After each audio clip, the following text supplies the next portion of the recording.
Okay, alright. Welcome back to my YouTube channel. I'm on this vlog. Ito. Hindi na nakalabas ng kulungan si Senior Aguila. Warrant of arrest kasunod na at ililipat din ang kulungan. Naku po, walang lusot, hindi na makikita ang liwanag diyan sa kapihan. Laman ng video na yan ang ating tatalakayin, at kung bago pa lang po kayo sa aking maliit pa na YouTube channel, inaanyayahan ko po kayo. Please subscribe, sabay-sabay po nating i-like ang video na ito kung nagustuhan nyo po. Ako'y muling nakikiusap, mga kaibigan, kung pwede lang ho, patapusin po nating panoorin ang kabuuan ng vlog na ito, at nang sa ganon, lubos po nating maunawaan. Heto na, samahan niyo po ako, mga kaibigan.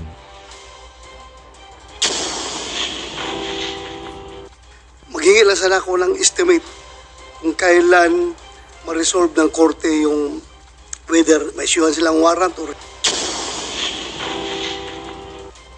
Sige po, so we have the legal basis for the super maximum prison, but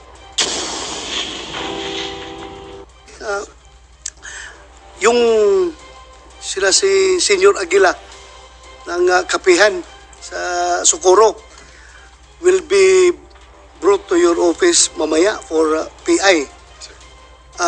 Although this is beyond your control already, maghingi lang sana ako ng estimate kung kailan ma-resolve ng korte yung whether may issuehan silang warrant or hindi, para yung lead time namin sa aming mga ginagawa. What do you think?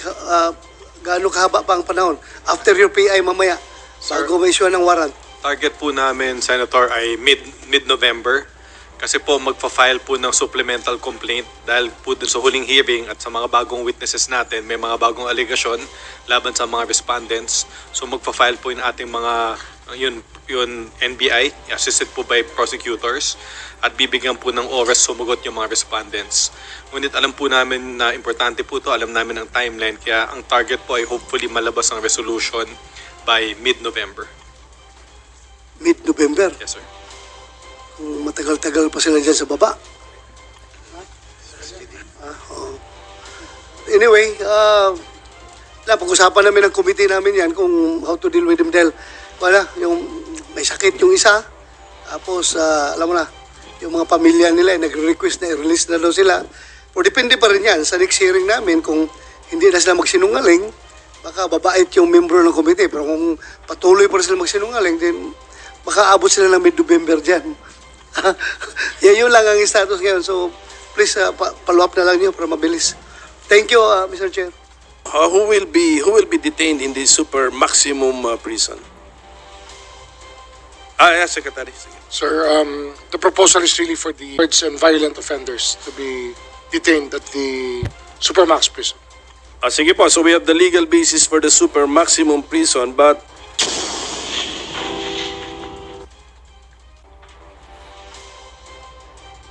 Okay, alright. Yan. Ako, nadali itong Aguila na ito.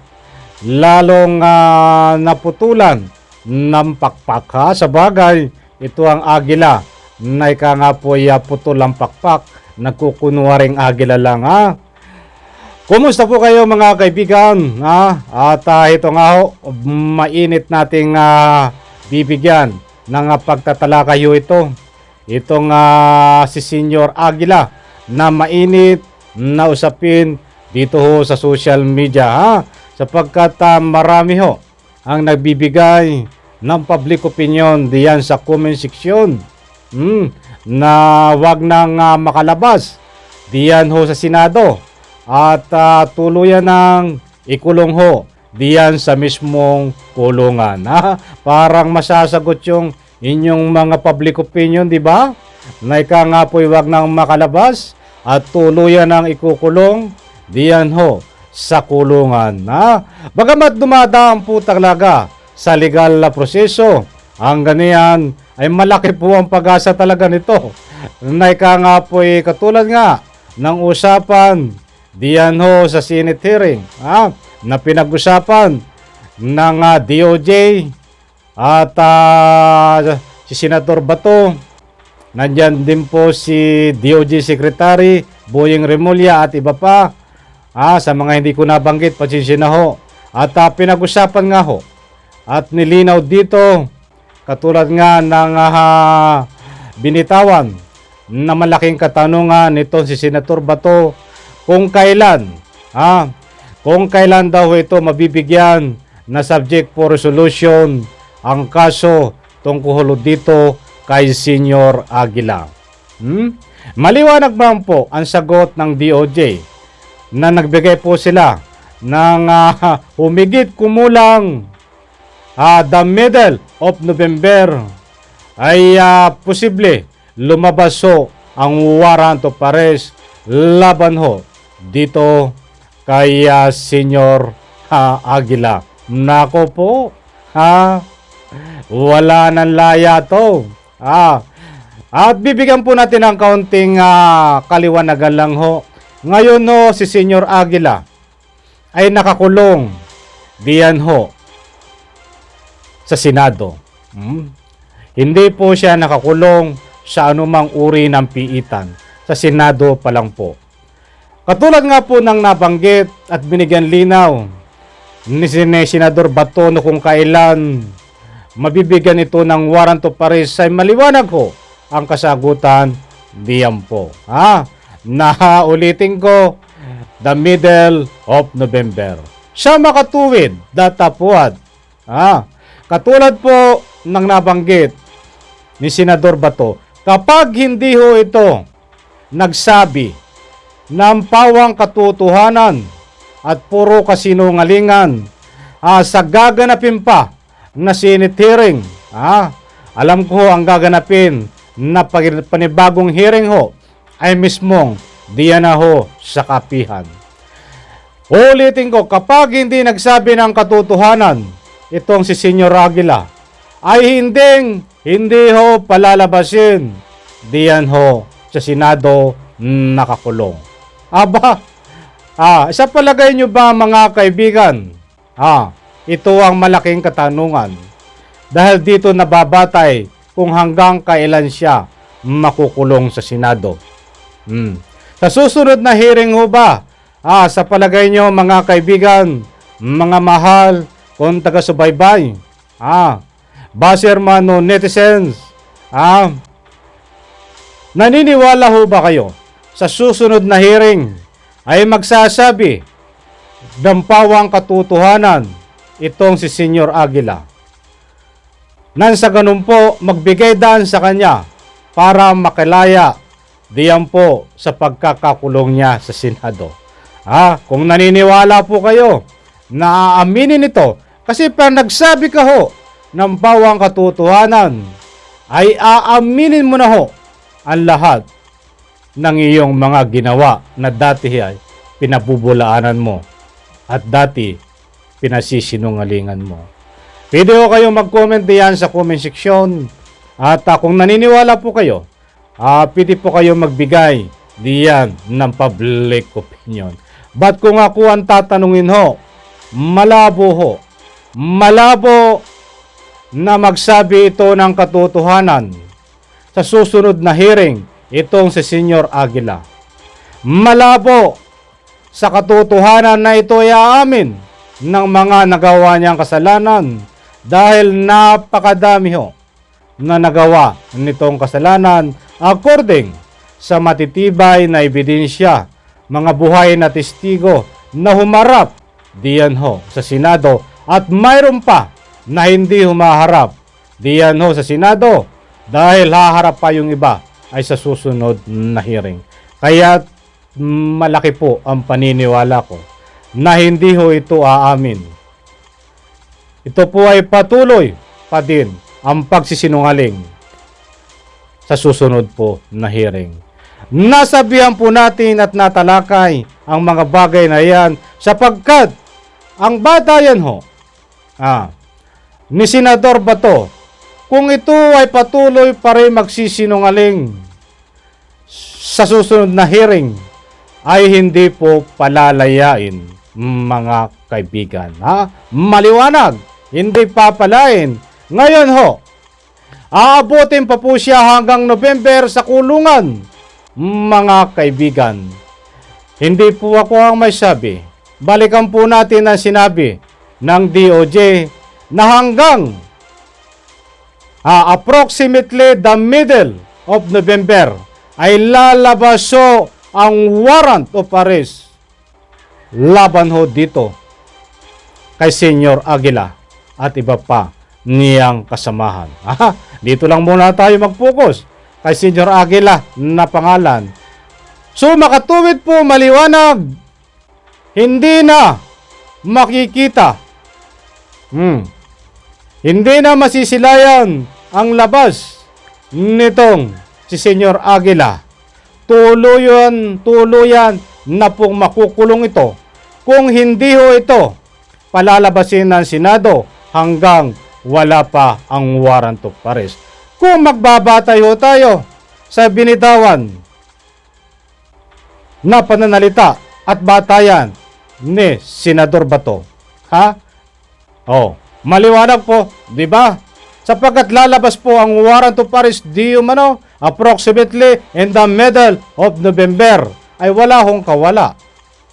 Kung nakakulong man ho siya sa Senado until November at inabot siya ng paglabas ng warrant of arrest, ay maliwanag pa po sa sabaw na mainit na ito ay pagsisilbihan ng warrant of arrest, babasahan ng Miranda diyan po sa Senado habang nakakulong, at pagkasilbi ho ng warrant of arrest ay ililipat ho ng ibang kulungan kung saan dapat siya ikulong, mga kaibigan, na tunay na kulungan. Maliwanag po, mga kaibigan. Hindi po ako ang may sabi. Nagbabatay ho tayo sa video na pinakita ko sa inyo sa ruling ng video na napakaliwanag po ng mga sinabi nila. Nagbigay pa nga ho ng taning na the middle of November lalabas ang warrant of arrest, mga kaibigan. I deserve naman ho. Kahit ano pa man mangyari ho dito, mga kaibigan, I deserve, triple deserve na dapat makulong ho sa tunay na kulungan itong si Senyor Aguila. Alalahanin po natin, ito ho ay wala sa labas ng bansa na. Hindi ho ito nagpakapagtatago dahil kapag inabutan ng warrant of arrest diyan sa Senado, ay napakadali pong ilipat ng kulungan. Hindi na po ito hulihin dahil nahuli na at dati nang nakakulong. Kung lang po ito, kung hindi po ito makakalabas diyan sa Senado, katulad nga po ng nasabi ni Senador Bato, kung patuloy pa rin magsisinungaling, mga kaibigan, ay hindi palalabasin ng Senado. Ay malabo ho. Malabo hong umamin niya sa katotohanan. Kahit ano pong mangyari, itatanggi at itatanggi pa rin yan, mga kaibigan, ang ginawa niyang kalukuhan, diano sa kapihan, pangabuso sa bata, matanda, ay ginawa niya po yan, mga kaibigan. Maliwanag po, kaya ang taong bayan, alam ko ho, ay ilang buwan na ho naghihintay sa mga kaso na sinusubaybayan namin, lalong-lalo na ho itong masugid na aking mga taga-subaybay, buzzer man o hindi, sila ho ay talagang sabik na mayroong isang makukulong, mga kaibigan, na sinusubaybayan nila na kaso. Sapagkat ilang kaso na ho ang ating tinatalakay dito, kay Bantag, kay Arne Tevez, ay wala pa ho Wala pa ngayon ang balita kung ano na, kung kailan ho ito maaresto at kung kailang mahuhuli. Kaya babawi naman ho tayo dito kay Senyor Aguila na ipakita naman nila na mapupusasan sa harap ng kamera habang nililipat ho ng kulungan. Mga kaibigan, ba't hindi po tayo nagsinisisi?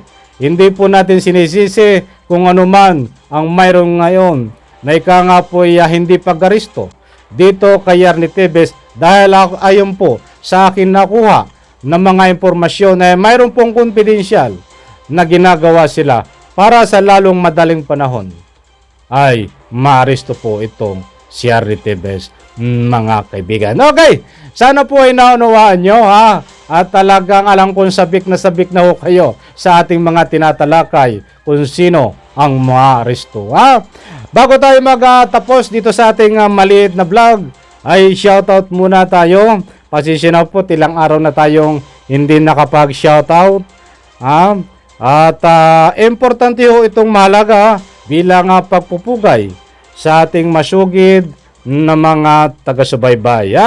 Eto, nasaan na ba itong ating mga isa shoutout? Benji Gonzalez shoutout. Wala nang balita si Palangga sana. Ay, maraming salamat. Tamo, una kong na-shoutout itong tungkol kay Palangga. Ibig sabihin kay Yarny Tevez. Abangan po natin at pinipilito natin na makakuha ng mga bagong video tungkol sa latest kung ano nangyayari na. Subalit wala pa po hanggang ngayon na nilalabas galing po sa kinaukulan. Okay, Erlisar Samiyos, shout out. Yung isang kulto yan sa Davao, bakit hindi pa pahuli? Ayun, maraming salamat, shout out. Ano pa ba? Marlene Shi, shout out. Masugid natin din itong taga-subaybay. Maraming salamat po. Hello, Sir Randy. Like ko lahat. Ibig sabihin niya ay napuntahan niya ang aking mga video at nilike daw po. Shoutout at maraming salamat sa inyong suporta. Sa lahat po ng hindi pa nakakabisita sa aking mga bagong upload, bisitahin nyo po. Pwede nyo pong i-like, mga kaibigan. Napakasing galing, puro lang sagot na hindi totoo. Pag pasasagutin ng mga senador, ay hindi makasagot yan.